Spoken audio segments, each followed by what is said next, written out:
Alright, what's going on, guys? I'm just going to show you quickly how to do a boost leak test, just because I had to do one. Just because, well, you should always do one when you're doing intercooler piping before you put your bumper on, and then you realize you got a boost leak. So that would suck. So I'm going to show you guys what I'm going to do.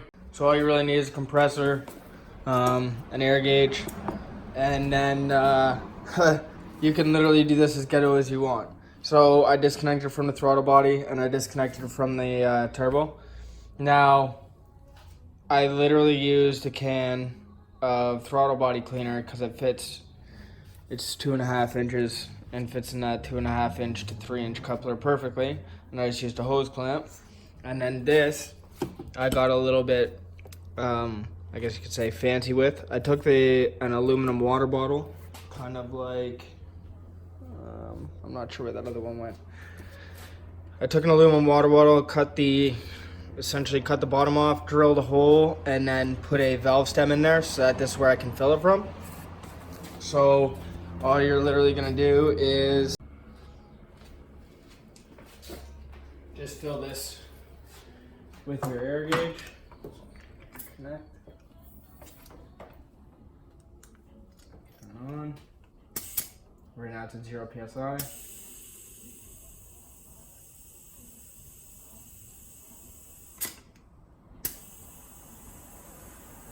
Now, I always recommend that you go at least 5 psi higher than you plan on running, because that's going to allow you to just be a little bit extra safe, I guess you could say. I think the compressor's running out of air a little bit, but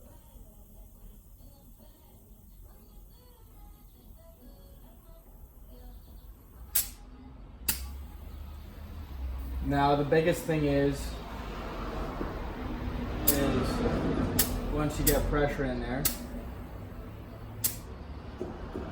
So for instance, I got 20 PS.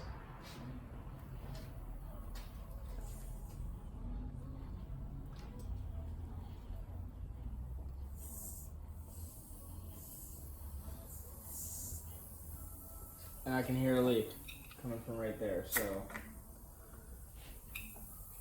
that being one of the sketchier ones.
Okay, now if this wasn't going on the turbo, I'd be less worried about it.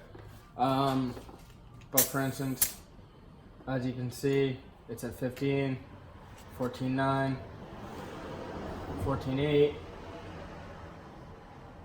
14.7. So I clearly have a boost leak. Now, if it's a bad boost leak, it wouldn't even hold air like that.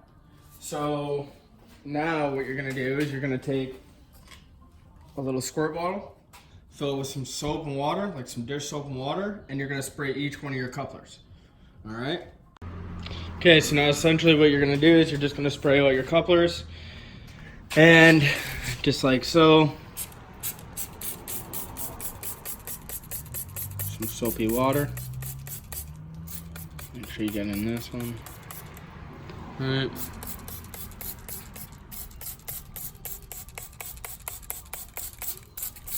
Don't be afraid to get rid of a good amount of water, because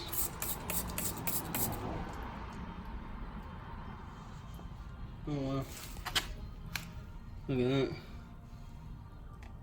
And then look at this. That's a boost leak. Right? So see how bubbly it is? Okay, I can wipe the bubbles off. And you can literally watch them form. You can hear it. Okay? So that's exactly what you're looking for. So now sometimes couplers sweat air a little bit. I know that sounds kind of messed up, but I'll show you exactly what I mean if I run into any of it. Now the other thing that I'm curious about is my air intake temperature sensor, because remember how I just tapped it into the pipe? So let's see if the cement holds or held. Put a little bit on there. Put some down on these ones.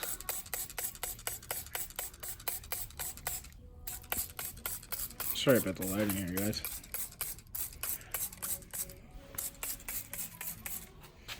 Okay. Now you pretty much wait. Now this is what I mean about sweating. This is not necessarily classified as a boost leak.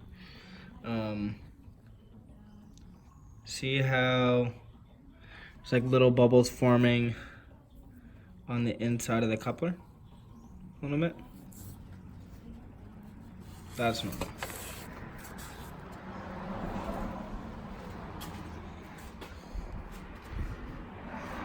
Looks like we got a little bit of a leak in here at the IAT. So let's take care of that. All this stuff looks good. No leakages. It's all good.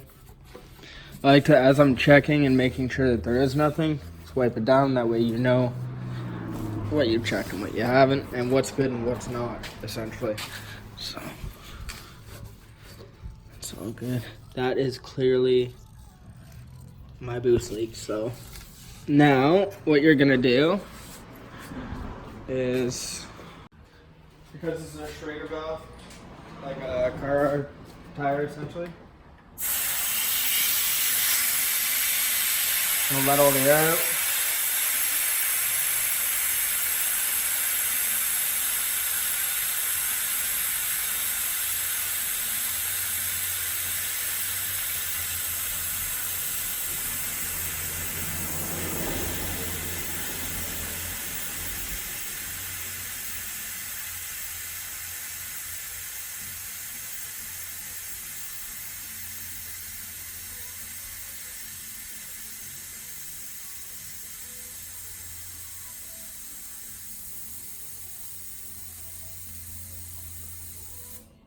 Now I'm gonna go ahead and reposition that clamp, because that's what I noticed was that it wasn't positioned 100% correctly.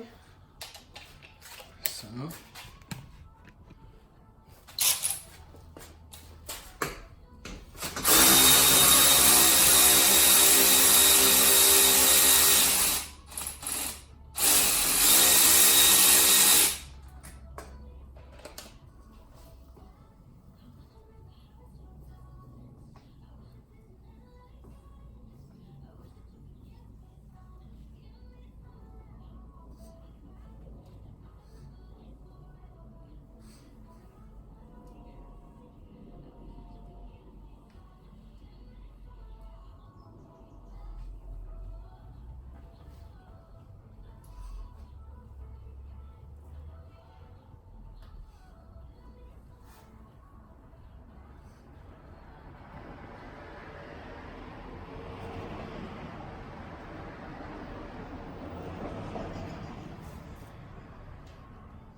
once again gonna fill this and see if it's leaking.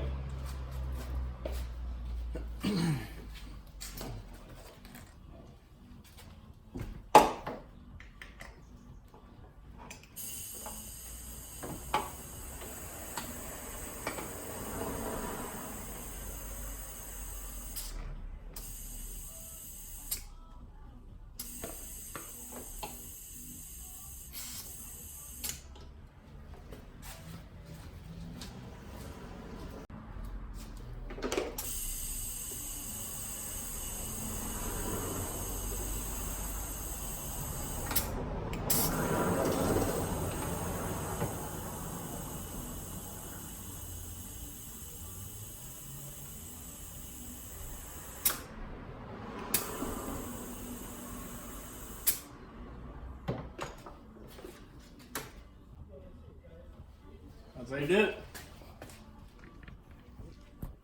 So, as you can see, I'll spray it again for you. Load her up on there. We got no bubble. Nice thing is too is,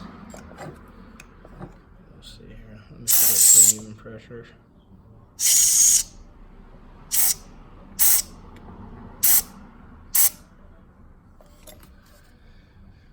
It's a 15. Now what you do? Let it sit for like 10 minutes. Make sure it's still at 15, because everything that I sprayed is good. So, yeah. Okay, so after clarifying that there is no boost leaks, and then it does hold pressure, minus, I'm gonna need to get this bung welded on. It's a good time. So, yeah. Other than that, that's how you do a boost leak test and figure out where you have boost leak or if you have one. And yeah, that's pretty much your easiest way. Just literally, that cost me, what, $0? Yeah.